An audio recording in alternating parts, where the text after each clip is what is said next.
ഇന്ന് നല്ല ടേസ്റ്റി ആയിട്ടുള്ളൊരു സ്നാക്ക് കണ്ടു നോക്കാം. അതിനായിട്ട് ഇതാ ഒരു കടായി ചൂടായതിലേക്ക് 1 ടേബിൾ സ്പൂൺ നെയ്യ് ഒഴിച്ചു കൊടുക്കാം. ഇനി ഈ നെയ്യ് ചൂടായി വരുമ്പോൾ ഇതിലേക്ക് കുറച്ച് കാഷ്നട്ടും കൂടെ കുറച്ച് ഉണക്കമുന്തിരിയും കൂടെ ഇട്ട് കൊടുത്തിട്ട് നല്ല പോലെ ഒന്ന് വറുത്ത് കൊടുക്കാവുന്നതാണ്.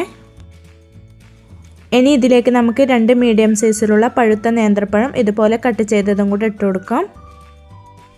ഇനി ഫ്ലെയിം മീഡിയം ഫ്ലെയിമിൽ വെച്ച് കൊടുത്തിട്ട് നല്ല പോലെ ഒന്ന് വാട്ടിയെടുക്കണം.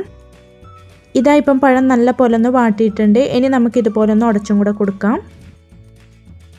ഇതുപോലെ ഉടച്ചു കൊടുത്തതിന് ശേഷം നമുക്ക് ഇനി ഇത് കടായിൽ നിന്ന് കോരി മാറ്റാവുന്നതാണ്.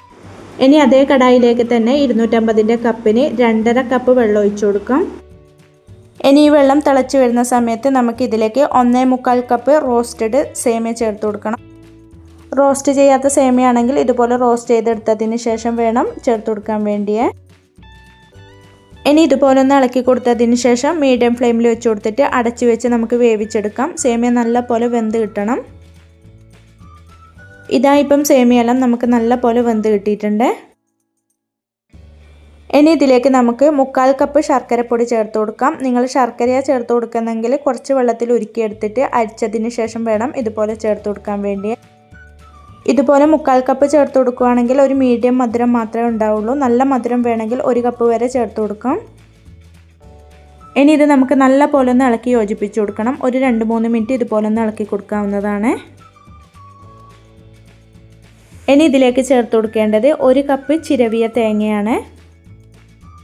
കൂടെ ഇതിലേക്ക് 1/2 ടീസ്പൂൺ ഏലക്കാപ്പൊടി, 1/4 ടീസ്പൂൺ ചെറിയ ജീരകത്തിൻ്റെ പൊടി ഇത്രയും ചേർത്ത് കൊടുത്തിട്ട് നല്ല പോലെ ഒന്ന് ഇളക്കി യോജിപ്പിച്ച് കൊടുക്കണം. ഇനി ഇതിലേക്ക് നമുക്ക് നേരത്തെ വാട്ടിയെടുത്ത ആ പഴവും കൂടെ അങ്ങ് ചേർത്ത് കൊടുക്കാം. ഇതുപോലെ പഴവും കൂടെ ചേർത്ത് കൊടുത്തതിന് ശേഷം വീണ്ടും നല്ല പോലെ ഒന്ന് ഇളക്കി യോജിപ്പിച്ച് കൊടുക്കണം. ഇതിപ്പോൾ ഞാൻ നല്ല പോലെ ഒന്ന് ഇളക്കി യോജിപ്പിച്ച് കൊടുത്തിട്ടുണ്ട്. ഇനി നമുക്ക് ഫ്ലെയിം അങ്ങ് ഓഫാക്കി കൊടുക്കാം. ഇനി വാട്ടിയെടുത്ത വാഴയിലയിലേക്ക് ഇതുപോലെ കുറച്ച് വെച്ച് കൊടുത്തിട്ട് ഇതുപോലെ വാഴയില ഒന്ന് മടക്കി കൊടുത്തിട്ട് ഒന്ന് പ്രസ് ചെയ്ത് കൊടുക്കാം. ഇത് ഫുള്ളായിട്ട് ഇതുപോലെ ചെയ്തെടുത്തതിന് ശേഷം നമുക്കിതിന് നല്ല പോലെ ഒന്ന് ആവി കയറ്റി എടുക്കണം. ഒരു 5 മിനിറ്റ് നമുക്ക് നല്ല പോലെ ഒന്ന് ആവി കയറ്റി എടുത്താൽ മതിയേ.